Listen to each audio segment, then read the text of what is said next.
आपको सबसे पहले एविडेंस इकट्ठे करने हैं। ज़्यादातर केसेस पुरुष इसीलिए हारते हैं कि उनके पास एविडेंस नहीं होते हैं। Exact evidence day to day के आपको कलेक्ट करके सब रखने हैं। अपनी तैयारी खुद करनी शुरू कर देनी है जब स्थिति इस नौबत में आ जाए। कोई भी केस जो होता है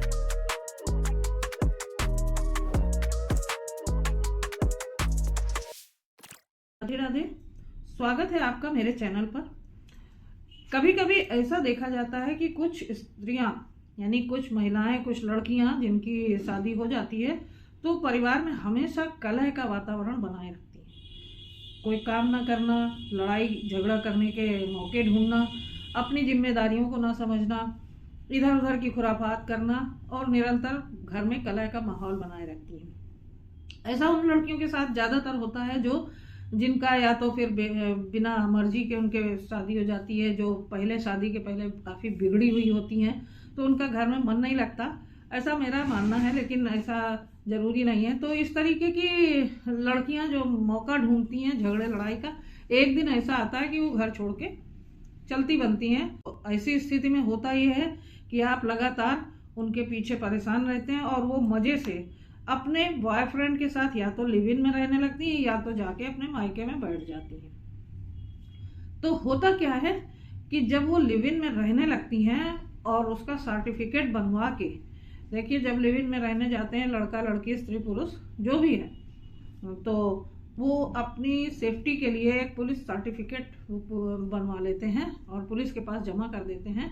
और वो सर्टिफिकेट होता है कि हम पति पत्नी की तरह से लिव इन में रह रहे हैं और आपका परिवार उनसे निरंतर परेशान रहता है, आपसे मेंटेनेंस का पैसा वसूलती हैं और मज़े से अपने बॉयफ्रेंड के साथ लिव इन में रहना शुरू कर देती हैं। तो ऐसी स्थिति में ये होता है, आप निरंतर मना रहे हैं, बुला रहे हैं, नहीं आ रही, तो क्या है कि अब ये सोल्यूशन इसका निकालना है कि किस तरीके से आप जल्दी से जल्दी उससे छुटकारा मिले, आपको कितनी जल्दी उससे तलाक मिले। तो इसके लिए अब आपको क्या करना है आज मैं इस वीडियो में यही बताऊंगी। लेकिन उससे पहले जिसने मेरा चैनल सब्सक्राइब ना किया हो तो सब्सक्राइब कर लीजिए। ऐसी ही नई नई जानकारियों के लिए बेल बटन प्रेस करना बिल्कुल ना भूलिएगा, जिससे कि आपको ये सारी जानकारियां सबसे पहले मिलती रहें। तो ऐसे स्थिति में जब आपकी पत्नी घर छोड़ के चली जाए, कहीं भी रहे और ना आए, निरंतर आप परेशान हैं, आपके ऊपर मुकदमे डाल दे सारे परिवार के ऊपर, आपसे मेंटेनेंस वसूले और आराम से रहे, तो आपको सबसे पहले एविडेंस इकट्ठे करने हैं। ज़्यादातर केसेस पुरुष इसीलिए हारते हैं कि उनके पास एविडेंस नहीं होते हैं। Exact evidence day to day के आपको कलेक्ट करके सब रखने हैं। अपनी तैयारी खुद करनी शुरू कर देनी है जब स्थिति इस नौबत में आ जाए। कोई भी केस जो होता है वो शुरू होता है एलिगेशन से और चलता है एविडेंस पे। तो आपको पुख्ता एविडेंस पूरे तैयार रखने अपने। तो सबसे पहले जो अगर वो लिव इन में रह रही है, जो उसका सर्टिफिकेट है, तो वो अगर मिल जाए तो उससे अच्छा तो एविडेंस कुछ हो ही नहीं सकता। तलाक का बहुत अच्छा ग्राउंड है।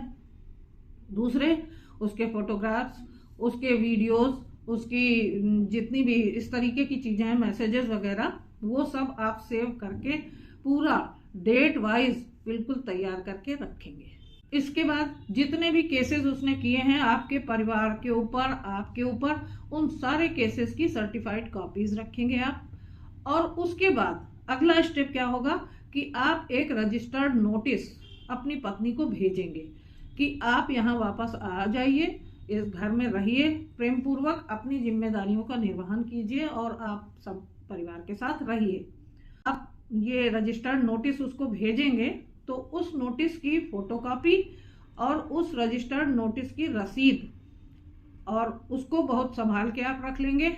उसके बाद जब वो नोटिस जाएगी तो आपकी पत्नी डिनाई कर देगी उस नोटिस को, और जैसे वो इनकार करेगी लिखित रूप से, व्हाट्सएप से या किसी भी माध्यम से, ईमेल से, तो आप उस एविडेंस को भी सुरक्षित रखेंगे। अब ये सारे एविडेंस आपके पास हो गए। इसके अलावा उसके पुरुष मित्र के साथ जो भी फोटोग्राफ्स वगैरह उसके हों वो सब भी लेके अब आप एक तलाक का मुकदमा डाल देंगे। जब आप मुकदमा डाल देंगे तो उसमें ये सारे एविडेंस लगा के ही डालिएगा। मतलब शुरू में ये मत सोचिएगा कि हम बाद में मौका आएगा तब लगाएंगे, नहीं, आपको ये सारे एविडेंस के साथ अपना तलाक का केस करना है और उसमें उस केस में अपनी पत्नी के साथ साथ उसके पुरुष मित्र को भी पार्टी बनाना है।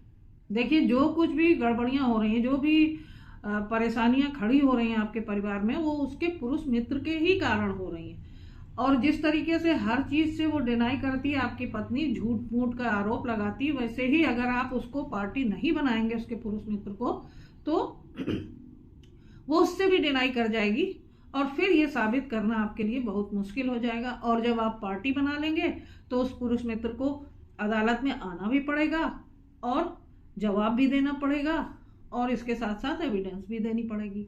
अब अगला स्टेप क्या होगा कि आपकी पत्नी जब कोर्ट में हाजिर होगी, अपने अकेले आ सकती है या फिर अपने वकील के साथ आती है, अपना जवाब दाखिल करेगी और आपके ऊपर एलिगेशंस लगाएगी। उसका पुरुष मित्र भी हाजिर होगा कोर्ट में और वो भी जवाब लगाएगा और सरासर झूठा आरोप लगाने की बात कहेगा। मतलब वो कहेगा कि मेरे ऊपर तो ये सारे गलत इल्जाम लगाए गए हैं। देखिए, जो कुछ भी वो कहेगा, लेकिन जब जिरह होती है तो कोई भी बात छुपती नहीं है। अब इस समय आपके पास जो उसके फोटोज, वीडियोस, चैटिंग, ये सारी चीजें हैं, जो भी एविडेंस हैं आपकी पत्नी और आपकी पत्नी के पुरुष मित्र के, वो यहाँ पर सब बहुत काम आएंगे। आप उन सबको पेश करेंगे और फिर जब आप ये सारे एविडेंस पेश करेंगे तो फिर उसका मुंह बंद होगा। देखिए, कोर्ट कहती है कि किसी के ऐसे वीडियोस ना लगाए जाएं या फोटोज ना लगाए जाएं जिनसे किसी की प्राइवेसी भंग होती है, लेकिन यहाँ तो आपका पूरा परिवार ही उसके कारण भंग हो रहा है, इसलिए आप खुल के हर बात को कहें और सारी चीजों को वहाँ पेश करें। अब अगला स्टेप आपको क्या करना है कि जब आपकी पत्नी जिस दिन से अदालत में आई है, दाखिल हुई है, उस दिन से जब 6 महीने पूरे हो जाएं, सेक्शन 21 हिंदू मैरिज एक्ट सब क्लास 1 एंड 2 के अंतर्गत आप ये एप्लीकेशन देंगे कि आज मेरी पत्नी से तलाक लेने के इस मुकदमे को 6 महीने पूरे हो गए हैं, कृपया इसमें मुकदमे को डिस्पोज ऑफ किया जाए। Section 21B Hindu marriage act ये कहता है कि जिस दिन से तलाक का मुकदमा कोई पति या पत्नी डालता है या डालती है, तो उसके 6 महीने के भीतर, 6 महीने में ये केस जो है डिस्पोज ऑफ हो जाना चाहिए। तो आप इसके अंतर्गत एक एप्लीकेशन देके कोर्ट से ये रिक्वेस्ट कर सकते हैं कि मेरे 6 महीने पूरे हो गए हैं, मेरे केस को डिस्पोज ऑफ कर दिया जाए, या फिर डे टू डे हियरिंग करके इसको जल्दी से जल्दी निस्तारित किया जाए। अब अदालत क्या करेगी, या तो फिर ये आपकी एप्लीकेशन का जब डिस्पोजल करेगी तब या तो उसको डे टू डे हियरिंग में लगाएगी, या तो फिर उसका कारण बताएगी, और या तो फिर अदालत आपकी इस एप्लीकेशन को खारिज भी कर सकती है।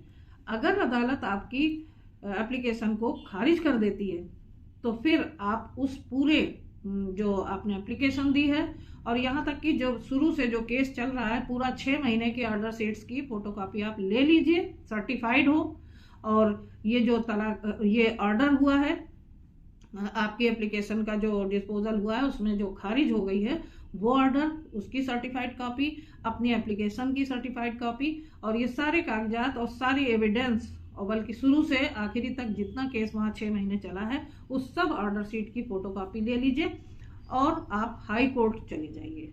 जब आप हाई कोर्ट में जाएंगे आपका केस देखा जाएगा, जो कि पूरा नियमानुसार सही है और आपकी एप्लीकेशन खारिज कर दी गई है।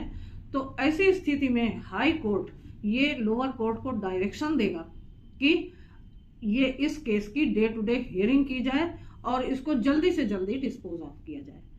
तब लोअर कोर्ट आपकी सुनवाई करने के लिए, डे टू डे हियरिंग के लिए मजबूर हो जाएगा, क्योंकि हाई कोर्ट का ऑर्डर होगा।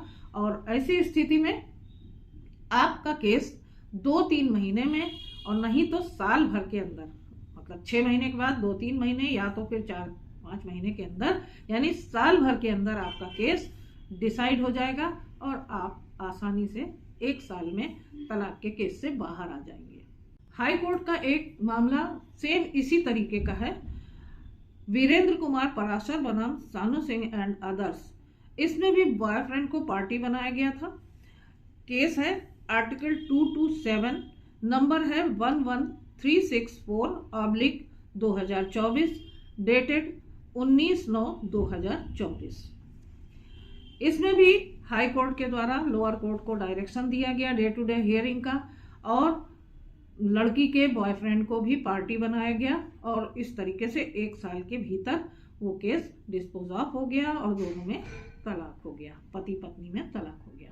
अगर ऐसे ही Hindu marriage act section 21B में आप एप्लीकेशन डाल के अपने केस की पैरवी करेंगे तो मुझे उम्मीद है कि आपको भी जल्दी से जल्दी तलाक मिलेगा और हद से हद 1 साल के भीतर आप अपने केस से बाहर आ जाएंगे।